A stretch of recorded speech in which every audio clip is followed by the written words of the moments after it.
Welcome back to the BTB Show, y'all. Today we are each going to be spotlighting a trade from the NBA trade deadline. Not one of the big trades. If you want to see us react to the Jaren Jackson Jr. trade, the Anthony Davis trade, or the James Harden trade, we have full videos dedicated to those. But this one's going to be giving some love to some of the smaller moves, but ones that are still very impactful. So, Earl, which trade are you going to bring to the forefront and talk about today? The first trade I'm talking about is Mr. Kristaps Porzingis to the Golden State Warriors. First of all, shout out by saying, hey, free Kuminga, man. I'm glad Kuminga's off this team, man. The Golden State Warriors have done a horrible job of protecting their young stars, man. He's been held back by Steve Kerr. I don't know what it is. Maybe Steve Kerr is jealous of what he could become in the future. I don't know, man. But Kuminga, every time I see him on the court, yes, he makes mistakes, but Steve Kerr acts like he's the only rookie on that team who's not allowed to make mistakes and grow. That's the point of becoming a better player.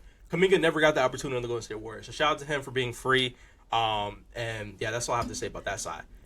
But Kristaps Porzingis, this is probably the most overrated trade I've seen in the last 15 years. First of all, I forgot Kristaps Porzingis was in the NBA. Like, I know he got traded to the Atlanta Hawks. He played a couple games. If you watch one of our previous videos, we talked about how overrated that offseason for the Hawks truly became because of Kristaps Porzingis. He was supposed to be a big part of that. Well, he did the Porzingis thing he does. He goes, he plays some decent games, and all of a sudden, injury. And the thing is, sometimes I don't even know what the injury is. He still has this undisclosed injury. Apparently, I read a report that he said that he's not really injured at the moment right now. He's just kind of getting his body together. I don't know what the difference between that is and being injured. So there's a lot of confusion there. But for the Warriors, they really thought they were getting Giannis. Warriors fans were on my timeline all week saying, we're going to trade Draymond Green, Kuminga, and some first-round picks that don't matter for Giannis. Like, it's happening. We had the whole dramatics with Draymond Green on the timeline, giving interviews like it was his last Warrior game. Yeah, I had some good times, I had some good moments. And then I open my timeline. They get Kristaps Porzingis. One, he's probably not going to play more than 10 games this season. He's probably going to get injured again. No offense to the Golden State Warriors. And I don't know how it makes them better. I don't see how that raises their championship contention this season. I don't think it does anything. And, of course, you still have that horrible Jimmy Butler contract sitting there after he got injured. Shout out to Jimmy Butler. Horrible injury, by the way. Sucks for them, but I still feel like that was way too much money to give him at that age. And now we kind of see why. So for me, Warriors fans who got excited about this, it does absolutely nothing for your team. You're still going to be playing, maybe even bounced off of the play in the time the season ends. I have no faith in the Warriors making this move. Yeah, I think it was overrated. All right, that's Earl's trade. Omar, which trade are you going to spotlight? So, real quick, I'm going to cover the Alvarado trade. It's also going to go into the Yabusele trade because they are kind of one and the same, I guess. And for the Knicks fans that are wondering why we couldn't exactly aggregate Yabusele for Alvarado, is because essentially we would have to take a little bit more salary on for that to actually work, considering what the second apron was doing to us. Now, with that being said, it was a little easier to get off Dylan Terry in 2 second-round picks for Alvarado's contract because it was slightly less. And then with that, we were able to fall out of the salary cap, the second apron, by about 1.1 million. So we did save ourselves from that second luxury tax by taking an Alvarado and giving up Yabusele. It took a little bit, but we got there. Now, for the direct trade of Alvarado, I think it is great for the New York Knicks. We obviously had our chance at Giannis, but I mean, it is what it is. We're moving on. The Bucks were never really serious about trading him. I think this Alvarado deal will end up being super, super good for them. Miles McBride is going to be out with a core muscle injury for an extended period of time. They're saying he might return right before the playoffs or in the middle of the playoffs, or he might not even be back, unfortunately. So with that happening, now your bench consists of Alvarado, Clarkson with Landry Shamet, and then you have Mitchell Robinson, and honestly, the guy that's been playing the best ball that I think he's been playing in a while, Mo Diawara. He's been playing really good minutes off the bench, and I really like his play style. He's only 20 years old, 19, 20 years old, and he's showing great promise. Just to bring it back, Alvarado's a really good, tough face guard type of guy. He's the type of person that you want to put next to Jalen Brunson because he is the guy that will pick up the defensive assignment for Brunson. He is the guy that will take on the best guard out of the two, when it comes to scoring, and he's not afraid to get in their face. And that's what this Knicks team needs. We need some toughness. We need some assertion. And I think Jose Alvarado brings that toughness. And by the way, the vibes in New York are about to be absolutely immaculate. We got a Puerto Rican and a Dominican on the squad. Never happened before. So it's all lit in New York City. I'm gonna throw it over to Jay now. What move do you have your eye on? I will be covering the probably most important trade of this trade deadline, the Ivica Zubac to the Indiana Pacers for Ben Mathurin. Was it the 2026 first round pick? Yes. 1 through 4 protected and 10 through 30. So basically, if the Indiana Pacers pick is between 5 and 9, it goes to the Clippers, and they get 2029 unprotected for sure. And say the Pacers do get in between 1 to 4, 10 to 30, that pick will turn into a 2031 trade. I hope you guys understood that, because it is confusing. I've never heard of this type of trade before. But yeah, Zubac and Kobe Brown out, basically Ben Mathurin in. I think that this trade is for the future, and also Isaiah Jackson, who's a very solid big in the NBA. But I think that this is a great trade for both sides. The Clippers, who are clearly blowing it up and going into a direction where they want to go young. Even though they still have Kawhi Leonard, they're building around Kawhi Leonard, I guess.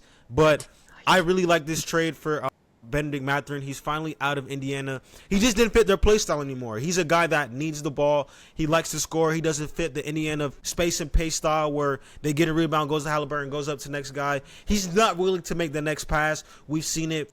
He had a couple good playoff games in the finals, but we've seen games where he only played like 15 minutes. So Ben Mathurin this season only averaging 18 a game. Been in and out the lineup, has a couple of injuries. I think he's going to work wonders for the Clippers. He's going to be probably the second option. It's going to be him and Kawhi Leonard. Not a lot of scores on this team with James Harden gone and now Zubac gone. It's going to be a lot of Ben Mathurin, James Harden, and friends. Going to be some who got involved in this trade. Kobe Brown, Jordan Miller. A lot of the young guys are going to be on this Clippers team. So obviously, they're geared towards the future. They're kicking the tires on this year. They're trying to turn up OKC for the next 5 years. Okay, so be it. This trade for the Pacers, though, guys, Halliburton will be back from Achilles injury. They still have a very young core with Andrew Nembhard. Siakam, I know, is older, but he's their vet. Who else is a couple young guys on the team? Backup center, Jay Huff. I think if they get this pick, God forbid they get 1 through 4 and they end up with an AJ DeVance, a Darren Peterson, or a Caleb Wilson, or a Cole Pete. Whoever they get, Cam Boozer, whoever they get, this Pacers team will be nasty in the future. They still have Aaron Nesmith as well, a guy I forgot, who we saw turn into Curry against Omar's New York Knicks and Max's New York Knicks. I cannot believe that they got away with this trade, man. Zubac this year, 5th in the league in rebounds, shooting 61%, averaging almost 15 points a game. I just don't know how they pull this off.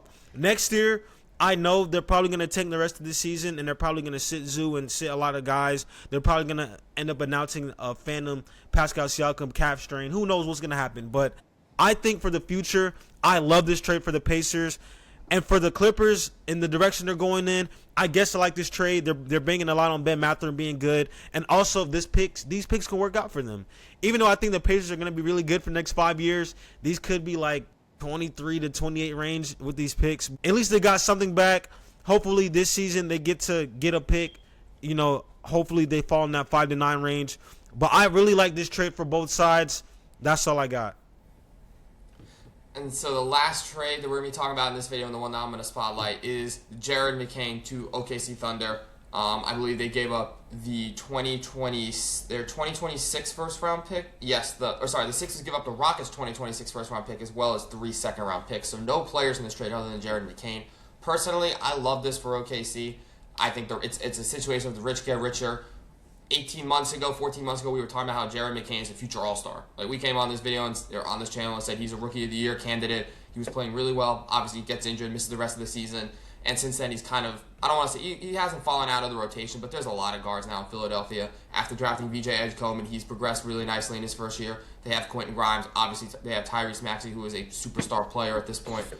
They just wanted to get off McCain, but to be totally honest, I don't love the return that they got. A 2026 Rockets first round pick, 20 is more than likely. It could even be, 27, 28, 29, 30. So it's almost a second round pick and 3 second round picks. So you're essentially getting 1 late first and 3 second round picks for Jared McCain, who, correct me if I'm wrong, was a lottery pick for Philadelphia not even 2 years ago. So if you believe in, the sunken cost theory, you can say what you want, but I don't think that's a great return for a guy who was drafted that high and showed a lot of promise when he was given big minutes.